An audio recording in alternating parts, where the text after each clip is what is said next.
নমস্কার। আজ আশাপূর্ণা দেবীর লেখা একটি ছোট গল্প পড়ে শোনাব। গল্পের নাম একটি করুণ কাহিনী। গিয়েছিলাম পুজোর সময় দার্জিলিং। উঠেছিলাম লুইস জুবিলি স্যানাটেরিয়ামে। ভ্রমণের আনন্দ এবং জাতি ধর্ম দুই যাতে বজায় থাকে সেদিকে প্রখর দৃষ্টি রেখে অর্থোডক্স ডিপার্টমেন্টে আশ্রয় নিয়েছি। আশেপাশে কিছু স্বগোত্র প্রতিবেশিনীও পাওয়া গেছে। একটি পরিবারের সঙ্গে একদিন টাইগার হিলে সূর্যোদয় দেখে আসার সূত্রে বেশ একটু ঘনিষ্ঠতাই হয়ে গেল। তবে পারিবারিক পরিচয়ের বাইরে নিজের যে তুচ্ছ একটুখানি পরিচয় আছে সেটুকু সযত্নে গোপন রেখেই চলেছি। ওদের রুম 11, আমাদের 13। মধ্যবর্তিনীটি নিতান্তই তরুণী। চুলে যাদের পাক ধরেছে তাদের সযত্নে এড়িয়ে চলেন। কাজেই এক ঘর টপকে ও ঘরের সঙ্গে আলাপ জমানো। 11 নম্বর প্রায়ই এ ঘরে আসেন এবং আমার টেবিলে পুজো বার্ষিকীর ছড়াছড়ি দেখে, ছড়াছড়ির কারণ রুম নম্বর 13-র কর্তা ছুটির মধ্যে পড়ে শেষ করবার বাসনা নিয়ে ডজন খানেক পত্রিকা সঙ্গে এনেছেন। পুলকিত চিত্তে মন্তব্য করেন, আপনারও দেখছি আমারই মতো বই বাতিক। পয়সার কারি নষ্ট করে কত বই কিনেছেন। আমিও অবশ্যই ওই বাতিকের জ্বালায় এই পুজোর সময় অনেকগুলো পয়সা জলে দিই, তবে আপনার মতো এত না। আমাকে যে এই বইগুলির জন্য পয়সা একটিও জলে দিতে হয়নি সে খবর আর ফাঁস করে ফেলি না। সর্বভাবময়ী এবং সর্ববাক্যময়ী একটু হাসির দ্বারাই উত্তর সমাধা করি। তবে তার পয়সাগুলি যে জলে গিয়েছে সে সম্বন্ধে আর দ্বিমত পোষণ করি না।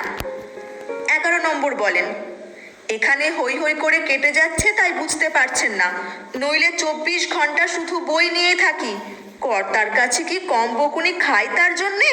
কিন্তু কি করব ভাই, পারি না। বই নইলে এক দণ্ড থাকতে পারি না। হই হই করে কাটছে সকলেরই। এরই মধ্যে একদিন একটি মজার ব্যাপার ঘটল মানে যে তার মধ্যে কোনো ঘটনা আছে তা নয়, সে আশা করবেন না। ঘটল ব্যাপার। ঘটনা কোথায়? সারা জীবনের ইতিহাস তন্ন তন্ন করে দেখেছি, কোথাও একটি ঘটনা চোখে পড়ে না। অঘটন ঘটন পটীয়সী দেবী ভুলেও কোনোদিন ফিরেও তাকাননি আমার দিকে। যা সচরাচর ঘটছে, যা অনেকের জীবনেই ঘটে থাকে, তাকে আর ঘটনা বলা যায় কি করে? একটা কুকুর যখন কোনো মানুষকে কামড়ায় সেটা তো আর সংবাদ হয় না। সংবাদ হয় তখনই যখন কোনো মানুষ একটা কুকুরকে কামড়ায়। সত্যি ভারী খেদ হয় যখন আগাগোড়া জীবনটা হাতড়েও একটি সত্যি গল্প লেখবার মতো কোনো ঘটনা খুঁজে পাই না। অথচ দেখছি তো ধারে কাছে, মনে হয় আমি বাদে সকলের জীবনেই গাদা গাদা ঘটনা। এক এক ভাগ্যবানের জীবনে তো দেখি ঘটনার চাষ চলে। তার সাক্ষ্য দেখবেন ওদের জীবন কাহিনীতে, ভ্রমণ কাহিনীতে। ওরা যদি ভ্রমণে বেরোলেন তো স্টেশন প্ল্যাটফর্ম থেকেই ঘটনা শুরু হলো। পথে ঘাটে, হোটেলে, রেস্তোরাঁয়, মন্দিরে, ধর্মশালায় যেখানে যত রূপসী তরুণী আছে সকলে মিলে পালা করে সেই ভাগ্যবানেরই প্রেমে পড়তে থাকে। আর চমৎকার এক একটি গল্পের মতো সুন্দর সুন্দর ঘটনা জমে ওঠে। ওদের পক্ষে সত্যি গল্প লেখা কত সোজা। সোনার সঙ্গে কতটুকু খাদ মেশালে খাঁটি গিনি সোনা হয়, আর সত্যির সঙ্গে কতটুকু গল্প মিশেল দিলে খাঁটি সত্যি গল্প হয়, এটা জানা একটা আর্ট বই কি। সে আর্ট সকলে আয়ত্ত করতে পারে না। যাকে যা বলছিলাম, হোটেলের চাকরটা একদিন বুঝি ভুলক্রমে আমাদের চিঠি ওদের ঘরে দিয়ে এসেছে। বিজয়া দশমীর পরদিন চিঠি 2-4খানা আসছেই এদিক ওদিক থেকে। দেখি 11 নম্বরের ভদ্রমহিলা 2খানা চিঠি নিয়ে ছুটে এসেছেন। আমার দিকে এগিয়ে এসে বললেন, এই চিঠি আপনার? হাতে নিয়ে উল্টে দেখলাম একখানা খাম, একটা পোস্ট কার্ড, মেয়ের আর বোনের। সৌজন্যের হাসি হেসে বললাম, হ্যাঁ আমারই। আপনার চিঠির সঙ্গে দিয়ে গেছে বুঝি? আর বলেন কেন, বুদ্ধি দেখুন মুখ পোড়ার। রুম নম্বর 11-র চিঠির সঙ্গে তুই রুম নম্বর 13-র চিঠিটাও দিলি কি বলে? পাহাড়ি ভৃত্য জেঠুর পক্ষে এই ভুলটুকু করে ফেলা খুব একটা মারাত্মক ভুল বলে মনে হয় না, তবু বলি, ওর ভুলের খেসারত দিতে আপনাকে আবার ছুটে আসতে হলো। তাতে কি, ক্ষয়ে তো আর গেলাম না, বরং সাপে বর হলো। কিসের সাপ আর কিসের বর? ধরে ফেললাম আপনাকে। ভেবেছিলেন ফাঁকি দিয়ে পার পেয়ে যাবেন কেমন? এখন ধর্মের কল বাতাসে নড়লো তো? আচ্ছা দিদি, এতদিন আলাপ হয়েছে, পরিচয় দেননি কেন বলুন তো? হেসে ফেলে বলি, কিসের পরিচয়? আহা, আর লুকোতে হবে না। যাক, ভাগ্যিস চিঠি বিভ্রাট হলো, তাই না জানতে পারলাম। কিছু মনে করবেন না, আপনার বোনের লেখা পোস্ট কার্ডখানি পড়ে ফেলেছি, তাইতে তো ধরে ফেললাম। বোনের লেখা পোস্ট কার্ড ততক্ষণে আমিও পড়ে ফেলেছি। দেখলাম তিনি কার্ডে কবিত্ব করেছেন। প্রশ্ন করা হয়েছে দার্জিলিংয়ে এসে ক্যালকাটা রোডের নির্জনতায় কোনো গল্পের উপকরণ পেয়ে গেলাম কিনা। 11 নম্বর আবার বললেন, দেখুন দিকি, এত বড় একটি গুণী মানুষকে নিয়ে এই কদিন ধরে ঘর করলাম, অথচ কিছুই টের পেতে দেননি। বললাম, ভারী তো গুণী। আপনার দেখছি ভারী বিনয়, বাংলাদেশে কে না আপনার নাম জানে। সত্যি আপনার লেখা যে কি ভালো লাগে আমার। একটুখানি স্নিগ্ধ হাসি হাসলাম। সত্যি বলতে ভদ্রমহিলার বুদ্ধিশুদ্ধির ওপর হঠাৎ যেন বেশ একটু আস্থা জন্মে গেল। এ তো গেল প্রথম অঙ্ক। দ্বিতীয় অঙ্কে দেখি 11 নম্বর তার স্বামী বেচারাকে ধরে এনেছেন লেখিকা সন্দর্শনে। ভদ্রলোক শুনেছি কারবারি লোক, বাজার দরের ওঠা পড়ার দিকে তাকিয়ে দিন কাটে নিশ্চয়। তাকে ধরে এনে কি বিড়ম্বনা। হেসে বললাম, সন্দর্শন তো দিনভরই হচ্ছে। একগাল হেসে 11 নম্বর বললেন, সে আলাদা দেখা, এ হলো নবদর্শন। বুঝুন কপাল আমার, ভাগ্যে যদিও বা একটি নবদর্শনের দর্শক জোটে তো সে কিনা নিরেট নিটোল একটি। কিন্তু ও কথা থাক, কি জানি এই লেখা কখন কার চোখে পড়ে। যাই হোক, তবুও বলবো লোকটির লোক ভালো। কথা কয়ে বুঝলাম লেখক শব্দের ভাষাগত অর্থটুকু জেনে রাখা ছাড়া এ যাবৎ আর কখনো তাদের সম্বন্ধে মাথা ঘামাননি ভদ্রলোক। তথাপি বই বাতি গৃহিণীর পাল্লায় পড়ে ঝাড়া 1 ঘন্টা জলজ্যান্ত একটি লেখিকার সঙ্গে সাহিত্য নিয়ে আলোচনা করে গেলেন। আলোচনার ধারাটা এই ধরনের, যথা, লিখে মাসে কত করে আয় হয় আমার, নিয়মিত হিসেব না থাকলেও গড়ে, নিজের বই নিজে না ছাপিয়ে পাবলিশারের হাতে দিই কেন, পাবলিশার যে সততা রক্ষা করে চলেন তার প্রমাণ কি, তাদের সঙ্গে কি কি শর্ত থাকে, সম্পাদক এবং প্রকাশকের মধ্যে কোনো সম্পর্ক আছে কিনা, সিনেমা কোম্পানি তো অনায়াসে 2-4টে টাকা খরচ করে বাজার থেকে ছাপা বই কিনে নিতে পারে, তবে লেখকের কাছ থেকে বেশি দাম দিয়ে কিনতে আসে কেন, ইত্যাদি ইত্যাদি। এ তো কাটলো সন্ধেটা। পরদিন দেখি আমাকে আবিষ্কারের গৌরবে গৌরবান্বিতা ভদ্রমহিলা মিটিমিটি হাস্য সহযোগে এসে দাঁড়িয়েছেন, সঙ্গে জনা তিনেক দর্শন প্রার্থিনী নিয়ে। ছোট্ট ঘরটুকু জিনিসে বোঝাই, কোথায় বসাই ভেবে পাই না। ঘরের লোকটিকে তাড়া দিয়ে লনে পাঠাই। যারা এসেছেন তারা একেবারে বিগলিত আনন্দে একে একে বলেন, উহ, আপনার সঙ্গে যে এমন অপ্রত্যাশিত দেখা হয়ে যাবে এ কোনোদিন স্বপ্নেও ভাবিনি। আপনার লেখা যে কি ভালো লাগে আমাদের। আচ্ছা, কি করে লেখেন আপনি? প্রথম কবে লিখতে শিখলেন? আরো অনেক কিছুই বললেন এরা, কিন্তু সব কথা লিখতে গেলে আপনারা হয়তো ভেবে বসবেন এই সুযোগে নিজের পাবলিসিটি করে নিচ্ছি। শুধু বলে রাখি, এরকম একদিন নয়, রোজই ঘটে, যখন তখন দর্শনার্থীর আবির্ভাব হয় ঘরে। 11 নম্বর আনন্দোজ্জ্বল মুখে বলেন, কি এইবার রাখুন নিজেকে লুকিয়ে? রাখতে পারলেন? আগুন কি আর ছাই চাপা থাকে? তুলনা শুনে প্রাণে আনন্দের ঢেউ খেলে গেল। বলা বাহুল্য 11 নম্বরের বোধ শক্তির প্রতি আস্থা ক্রমশই বাড়ছে। এখন আর উনি এ ঘরে বেড়াতে এলে এই রে আবার আসছেন ভেবে হতাশ হই না, পরম সমাদরে অভ্যর্থনা করি।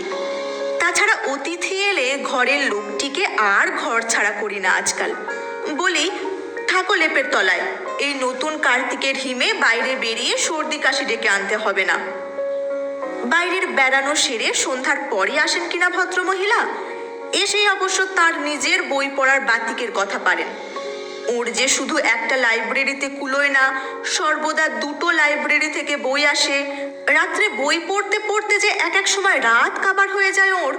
বই পড়ার নেশার জ্বালায় যে ছেলেবেলায় শ্বশুর বাড়িতে বহু গঞ্জনা খেয়েছেন, এসব কথা শুনতে শুনতে মুখস্থ হয়ে যাচ্ছে। অবশ্য তারই ফাঁকে ফাঁকে আমার নৈবেদ্যও সাজানো। জীবন ভোর তো পড়েই মোলাম, লিখতে তো শিখলাম না কখনো। আপনাকে দেখে হিংসে হয়। সত্যি কি লেখাই লেখেন ভাই। আহা, আপনার বলয় ক্লাসটা যখন পড়েছিলাম কেঁদে আর বাঁচিনে। একা পড়ে সুখ হয়নি, কর্তাকে ধরে বেঁধে শুনিয়ে তবে ছেড়েছিলাম। যতক্ষণ না খাবার ঘন্টা পড়ে ততক্ষণ গল্প চলে। উনি চলে গেলে রুম নম্বর 13-র কর্তা লেপের তলা থেকে দীর্ঘশ্বাস ফেলে বলেন, আহা বেচারা। বেচারা আবার কে হলো? রুম নম্বর 11-র কর্তা, তার দুর্গতি শুনে আমারই কান্না পাচ্ছিল। এমনই চলতে চলতেই মেয়াদ ফুরিয়ে এলো। কালই রওনা। চলো মুসাফির, তোলো ডেরা। গোছের মনোভাব নিয়ে এটা ওটা গোছাচ্ছি। রুম নম্বর 11 এসে পর্দা ঠেলে ঢুকলেন, সঙ্গে একটি তরুণী বউ। নতুন কেউ নয়, আমাদেরই মধ্যবর্তিনী 12 নম্বর। বুঝলাম এতদিন গ্রাহ্য করে কারো সঙ্গে আলাপ করেননি বলেই বোধহয় তার পাশের ঘরে কি রত্ন লুকানো ছিল জানতে পারেননি। শেষ বাজারে টের পেয়ে আফসোস ভরে ছুটে এসেছেন। 11 নম্বর আমার কর্মপদ্ধতির দিকে দৃষ্টিপাত করে বললেন, নেহাতি মায়া কাটাচ্ছেন তাহলে? হেসে বললাম, মায়া তো একদিন সকলকেই কাটাতে হবে। যা বলেছেন। 11 নম্বর দার্শনিকের ভঙ্গিতে দীর্ঘশ্বাসের সঙ্গে হাসি মিশিয়ে বলেন, ঠিক বটে, এই হোটেলখানায় যেন একটা জগৎ। লোকে আসছে যাচ্ছে, যার যতদিন মেয়াদ ততদিন থাকছে। এর মধ্যেই ভাব ভালোবাসা, আবার ছাড়াছাড়ি দুঃখ। সত্যি এও এক ভগবানের রাজ্য। চিন্তাশীলতার পরিচয়ে মুগ্ধ হলাম, অথচ আগে মনে মনে কত অবিচারই না করেছি। কতটুকু পরিচয়ে আমরা মানুষকে বিচার করি। উনি বলতেই থাকেন, বেশ থাকা গিয়েছিল কদিন, চিরকাল মনে থাকবে, গিয়ে সবাইয়ের কাছে গল্প করব। 12 নম্বরটি চুপচাপ কেমন যেন ব্যঙ্গ মিশ্রিত দৃষ্টিতে তাকিয়ে দাঁড়িয়েছিল। জানি এটা এক রকমের ফ্যাশন, জগতের সবাইয়ের দিকে আমি তাচ্ছিল্য দৃষ্টি হানছি। এই এক এক রকম ভাব এক একজন বেশ রপ্ত করে নেয় হাসির চাউনিতে।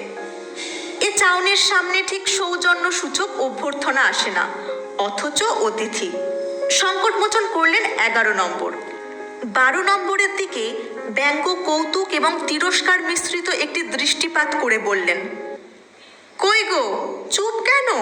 এই তো খোঁজ জায়গা এনে দিয়েছি, সন্দেহ ভঞ্জন করো। হেসে বললাম, কিসের সন্দেহ? আর বলেন কেন, এতক্ষণ এনার আমার সঙ্গে তুমুল তর্ক। ইনি বলেন কিনা আপনি নাকি কোশমেন কালেও লেখিকা নন, আমাকে বোকা পেয়ে নাকি মিছি মিছি চাল মেরেছেন। আপনি যার নাম ভাঙিয়ে খাচ্ছেন তাকে নাকি ইনি খুব চেনেন। শুনুন তো হাসির কথা, আপনার বিনয়ের জ্বালায় মরি আর আপনি দেবেন বাজে চাল। শুনে কিভাবে তাকিয়েছিলাম তখন বুঝতে পারিনি। পরে মনে হয়েছে সাধু ভাষায় তাকেই বোধহয় স্তম্ভিত দৃষ্টি বলে। বাকশক্তি ফিরে পাবার আগেই 11 নম্বর ফের কারোকে উদ্দেশ্য করে কৌতুক হাস্য বিজড়িত মুখে বললেন, নাও এখন বলো, আজন্মকাল ভাগলপুরে আছি আমরা, একে তো কখনো ভাগলপুরের ছায়া মারাতে দেখিনি। বলো, এরকম চালবাজি আমার ঢের জানা আছে। বলো, হোটেলের খাতায় দেখেছি 13 নম্বরের কর্তার পদবি গুপ্ত। বলো সব, শুনে হাসবে সব, আপনার কর্তার পদবি নাকি গুপ্ত। এতক্ষণে বাকশক্তি ফিরে পেয়ে গম্ভীর হাস্যে বলি, ইনি ঠিকই বলেছেন, পদবি গুপ্তই তো। 11 নম্বর থতমত খেয়ে শুকনো হাসি হেসে বলেন, দিদির বেশ কথা, উনি যদি গুপ্ত আপনি তবে সিংহ হলেন কেমন করে? সিংহ হয়েছি এ কথা কবে বললাম আপনাকে? আমার তুষ্ণী ভাব দেখে ভদ্রমহিলা একটু মুষড়ে পড়লেন মনে হলো। ম্লান মুখে করুণ প্রশ্ন করলেন, কেন, আপনি আশালতা সিংহ নন? না। তরুণী বউটি বিনা বাক্যে একটু মুচকি হেসে শটকান দিয়ে ঘর থেকে বেরিয়ে গেল। 11 নম্বর কিন্তু দাঁড়িয়ে রইলেন। ওর মুখের চেহারা দেখে একটু করুণা হলো। তুষ্ণী ভাব ত্যাগ করে হেসে বললাম, সেদিন চিঠির ওপর কি নাম দেখিয়েছিলেন আমার, ভাবুন তো। কি জানি ভাই, মোটামুটি চোখ বুলিয়ে গেছি, নামটা দেখেছি। সিংহ কি গুপ্ত অতটা লক্ষ্য করিনি। আপনার বোন লেখা লেখা করে কি যেন লিখেছিল, তাতেই মনে করলাম বুঝি লেখিকা।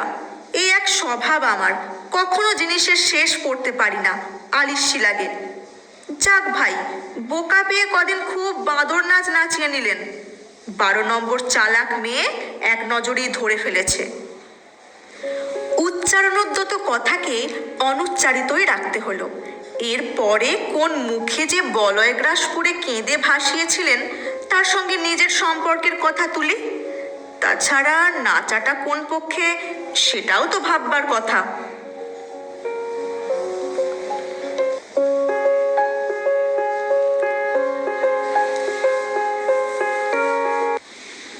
গল্পটি শুনতে আপনার কেমন লাগলো অবশ্যই কমেন্ট করে জানাবেন, আর ভালো লাগলে একটা লাইক করে দেবেন। আরও অনেক গল্পের জন্য চ্যানেলটি সাবস্ক্রাইব করে আমাদের পাশে থাকবেন। ধন্যবাদ।